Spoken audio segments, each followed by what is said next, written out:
I'm going to share with you the #1 strategy that I have used to get 7.5 in 7 days in my IELTS examination.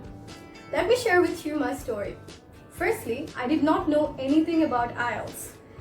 I was pretty decent in English, but I had no idea whatsoever about IELTS examination.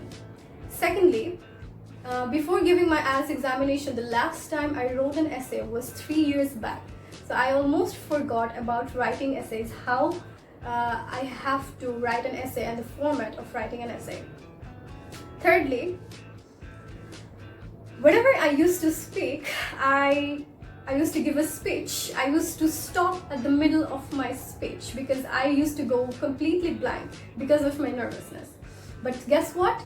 I overcame them with a few tips and strategies that I have used to ace my IELTS examination.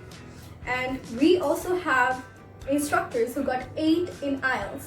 In this course, you can know about IELTS in detail, and you can get 4 different days for 4 different sections where you can specialize in each of the sections.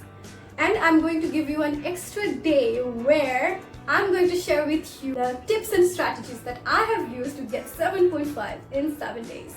So quickly message us to enroll in this course. We are giving you a huge discount in this course, but the seats are limited. So if you want to grab this amazing opportunity, please message us to enroll in this 7-day crash course. We will see you soon. Thank you.